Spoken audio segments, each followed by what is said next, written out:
and Danny DeVito will be playable characters the way that The Rock was in the first movie. You mean like Karen Gillan was in the unlockable first character type thing? movie. Something like that. Either that, or they'll play characters that play the game.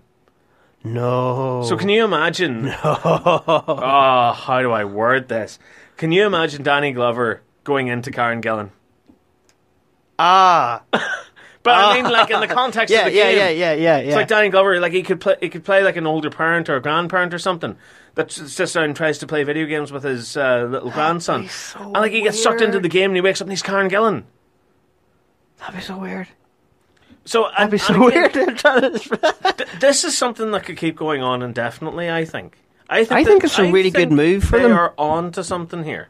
Because if you think about it, you've got Jack Black, you've got Karen Gillan, you've got Kevin Hart, Dwayne The Rock Johnson, and they were playing for teenagers in that first movie. Yeah. So you had this great kind of juxtaposition where you have like big beefy action star The Rock, who was like this kind of scared and neurotic little schoolboy going like, don't cry, don't cry, don't cry, don't cry. You had Jack Black playing a teenage girl who was obsessed with Snapchat. Yeah, and ruin herself. I'm trying to work out how to go to the bathroom while that being was a man. priceless.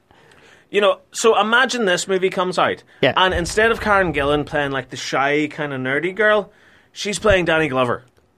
Oh my God. So each time you go back, even though it's the same actors, it's technically not the same character. Yeah, so they you can actually change. it. Yeah. Here's one thing: is because it's been a while since I've seen the first movie. Did they do what they did with the original Jumanji, where they got rid of the game? They smooshed it, dropped a bowling ball on it. But we know that it can't die. It can't die. It'll come back as something. So it's going to be interesting if there's someone else picks it up and they're out there. It's a couple of old people going, "Oh, a video game! I'll play one of these." But the thing is, will it come back as a video game this time? Oh my God! It'll come back as a tablet. Yeah, it'll come back as an iPad 5000. It'll be an app. No! Oh my God! Yeah. This So wonder everyone app can that play takes people into the world. Oh, what? Virtual reality. Yeah. A VR system. That would be pretty cool. That would actually be pretty bad. That would be really cool. So... The mind boggles. We're back to Marvel again. Marvel! Yeah, What exciting Can't stuff. get away from it. So it looks like 2 unexpected female characters were set for Avengers Endgame. This is spoiler territory now. Everyone So leave now. Take this Run away. with a serious grain of salt. So actress Zoe Saldana, Gamora from Guardians of the Yay. Galaxy, has shared an Instagram post revealing the removal of her makeup for the character, but the video is from Avengers Endgame, even though she died in Avengers Did she Infinity do War. it? Did she done goofed? So we're not saying we know what's going on. After all, there's potentially time travel in the movie or something wibbly-wobbly's going on. So perhaps her fate isn't as sealed as we believed. Yeah. So make of it what you will. In related news, leaked toy packaging seems to have revealed that Tessa Thompson's character Valkyrie from Thor Ragnarok is set to appear in Endgame as well. Oh. So you can check out the images and the... Oh, goodness me, that's a very revealing pose of Zoe Saldana there. You can Sorry, I didn't know where to look for a second there. Yeah, you can check those out on followingthenerd.com right now. I need to wash my eyes out with soap. Oh, goodness me. And also on the back of the packaging, you can see Rocket Raccoon, Star-Lord, but also Marvel's Valkyrie. And it is a picture of Tessa Thompson from Thor Ragnarok. It's going to be exciting. I don't know what this movie's going to be. It's wonderful. And the best thing is you can't speculate on it either because any footage that they show... And of course, Super Bowl's coming up soon. So all the big trailers... That's going to be interesting. The break in the Super Bowl. Do you think they're not bothering just We might see an Endgame trailer. I think they'll do the same thing they did with Infinity War. Couple of seconds. Where they, for the big game trailer as they call it, it'll be mostly footage that they've already showed in past trailers and just a little sprinkle of something extra. But Kevin Feige has come out and he said this time and time again, any trailer that we release for Avengers Endgame will only be from the first 20 minutes of the movie. And this is a 3-hour-long movie. That is mental. So that means this movie's just going to knock us sideways. No one is going to know what the hell's going on. This is Until cool. it's opening night, you've got your ticket, you've got your popcorn, you've got your cheesy nachos, and you're sitting waiting for the movie to start. It's going to do exactly when we watched the first time. We both of us turned to each other going, what? What? Yeah. Why? How? I've never walked out of a movie like that, just so broken. Flabbergasted. Yeah. So Samuel L. Jackson has got a wonderful message for all you Marvel fanboys What's out that there. now? What's that now? You're going to have to get past the Avengers and Marvel. What? Yeah, there are Are you other joking? movies that exist out there in the universe. Believe it or not.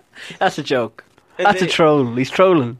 Yeah, so IGN recently sat down with Samuel L. Jackson to react to the comments on their site about his new movie, Glass. Oh, yes. Wonder Glass. So, and we've got a review of Glass up at fallthenerd.com right now. Go checks. Go checks. Hashtag spoilers. It's not great. While most are humorous and not safe for work, one in particular got our attention. With many comments linking Glass to the Avengers, Jackson looks directly at the camera and tells the viewers, "You have to get past the Avengers and Marvel at some point, okay? Other effing people make movies. I have had it with these monkey fighting snakes on this Monday to Friday plane." So, with a world where fans can very often polarize over franchises such as Marvel and DC, it's nice that Nick Fury himself is telling people to move on and watch other things. Why? Anything different's wrong. Exactly. I'm sticking with Marvel. Mortal World. Yeah. Well, I don't care as long as it's fun. Honestly, Marvel, DC, give me it all. Give me it all on a big plate. Honestly, if you think In a about trough. in his Feed it to me like the slop that it is. I'm just your little piggy. Fill up my trough with Marvel and DC goodness and I'll be like... Because I'm a rabid fanboy geek. Ed Furtis with him, he's always been like this. Look at the Star Wars thing. That he, for loads of times, any interview with top at Star Wars, he'd always say, "Oh, Mace Windu's not dead. There's no body. There's no body." Of course, there's no body. It went splat on the streets of Coruscant. But he's just an angry old man. He is. He's angry, bitter. He's Sam Jackson. Yeah, this is pretty much. Where is my super suit? Oh my God, yes. I actually don't like his character at all in the M. Night Shyamalan movies. Oh, I thought you were about to say. I thought you were expect Incredibles. I thought it was about to go. No. I like Frozen. Like I love Frozen. You nearly broke me. Like I love Sam Jackson whenever he's mental.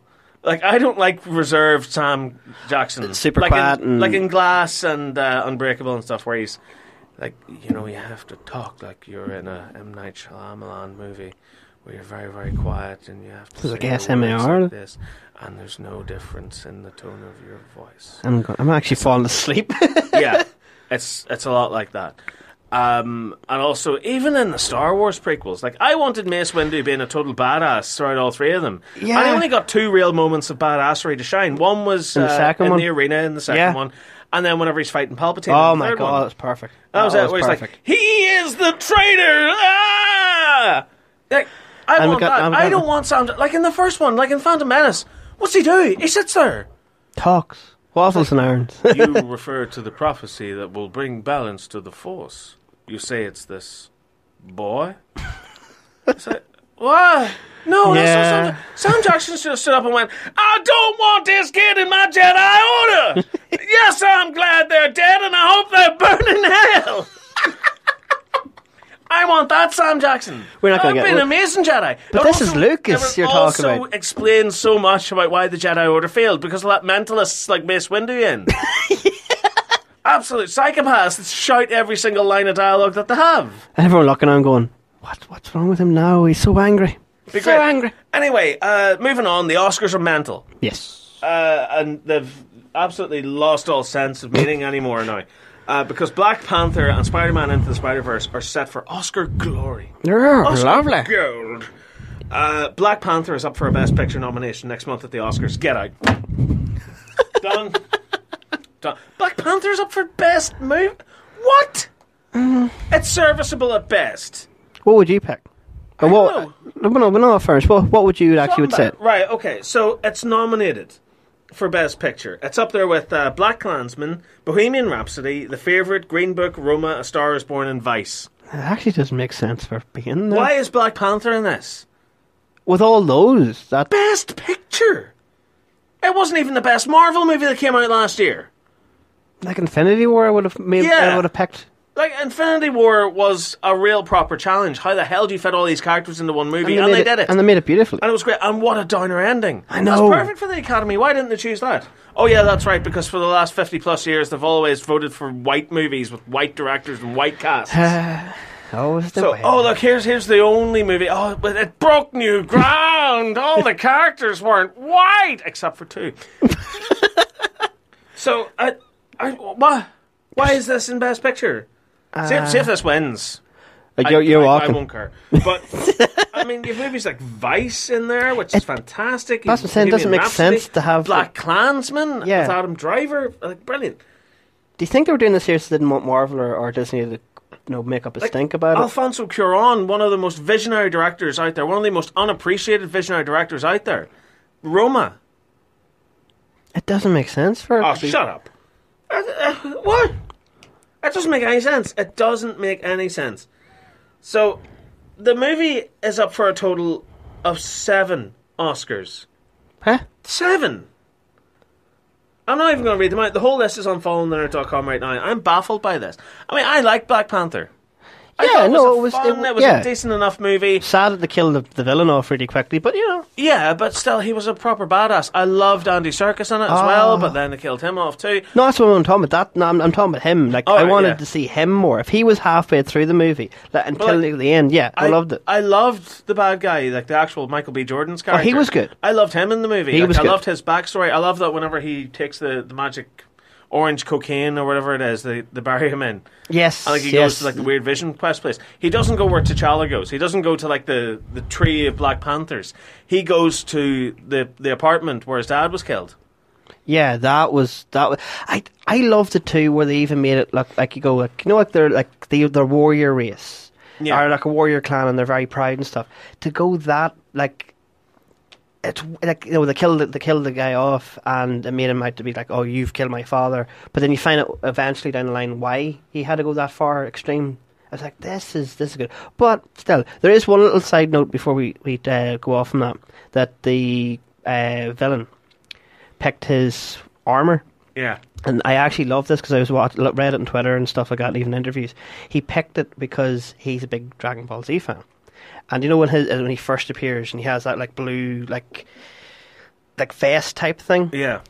He actually said this, I wanted like Saiyan armor.